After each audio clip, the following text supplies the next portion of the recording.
Merci beaucoup.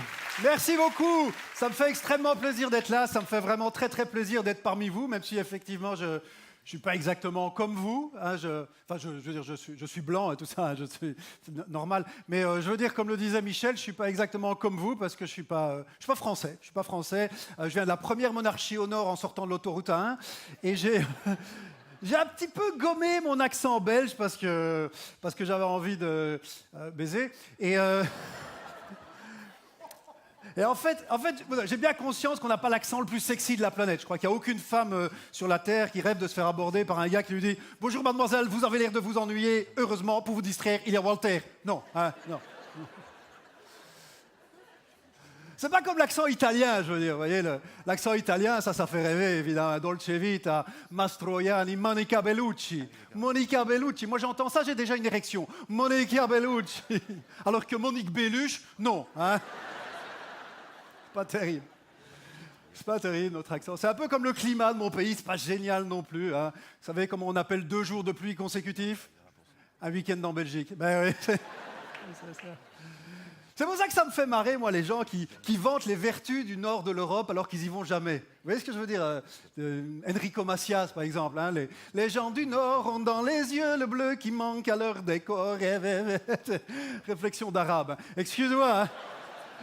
Les gens du Nord ont dans les yeux le bleu qui manque à leur décor, n'empêche qu'il a plutôt passé ses vacances à Agadir qu'à Knokke-le-Zout. Je dis ça, je dis rien.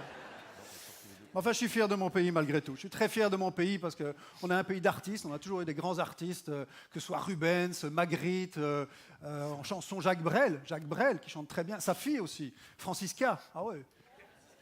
Francisca Brel. Oui, c'est mon spectacle. Hein. Je dis ce que je veux.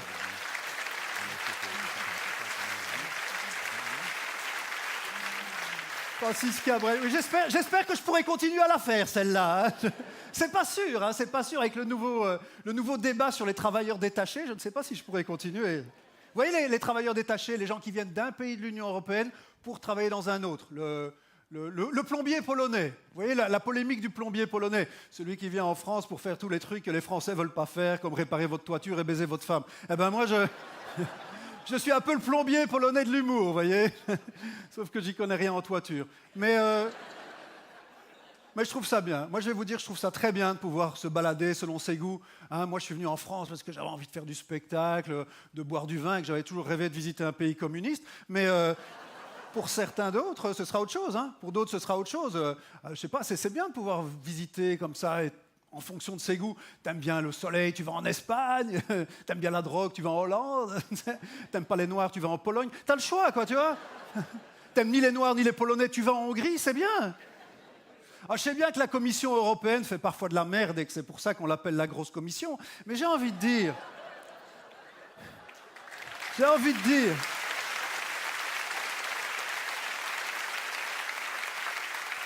Sans l'Europe, il y a plein de trucs qu'on ne pourrait pas faire. Sans l'Union européenne, il y a plein de trucs qu'on ne pourrait pas faire. Sans l'Europe, est-ce que tous les jours, je pourrais remercier Jésus, hein, mon carreleur portugais, hein, sans l'ouverture aux pays de l'Est, est-ce que les usagers du métro connaîtraient les dernières tendances musicales roumaines, hein? Sans le programme Erasmus, est-ce que nos étudiants sauraient dire pilule du lendemain dans 17 langues différentes? Je pose la question. Parce que moi, je suis un vrai Européen, voyez-vous. Je suis un vrai Européen. Moi, je suis belge, j'habite en France et j'ai été dépucelé en Espagne par une Anglaise. C'est la vérité. Ah, c'est génial. C'était génial, une Anglaise, quel souvenir. Elle me disait des trucs en anglais comme ça. Oh my God, who are you, don't touch me. Hein? I want to vomit, help. Bref, elle était heureuse. Hein? Et malgré tout le bonheur que je lui ai donné, si ça se trouve, elle a voté pour le Brexit, c'est ingrate. Mais c'est ça le problème de l'Europe, c'est qu'on est beaucoup de pays... C'est ça le problème de l'Europe. On est beaucoup de pays très différents et tout le monde essayait un peu d'enculer tout le monde. Prenez les Grecs.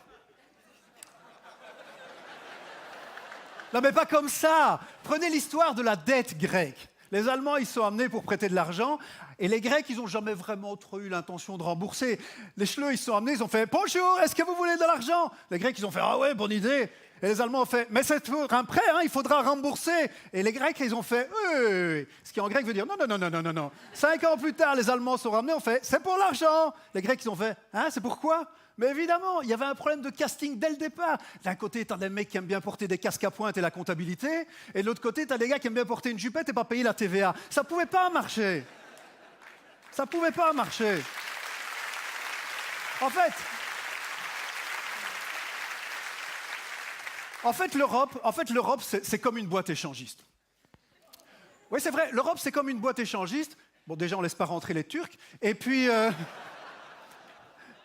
l'Europe, c'est comme une boîte échangiste parce que c'est mieux dans ton imagination que dans la réalité, quand même. Hein. Dans ton imagination, une boîte échangiste, ça ressemble justement à un temple grec avec des tigres qui se promènent et des filles sublimes qui s'embrassent en mangeant des raisins qu'elles puisent dans une vasque en marbre.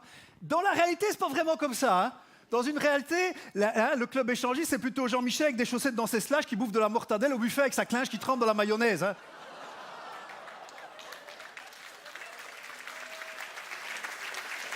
Je le sais, j'y suis allé. J'y suis allé, il y avait un gars devant moi, je vous jure que c'est vrai, il avait sa queue dans la mayonnaise. Je lui ai dit, écoute papa, franchement, ton sexe trempe dans les condiments.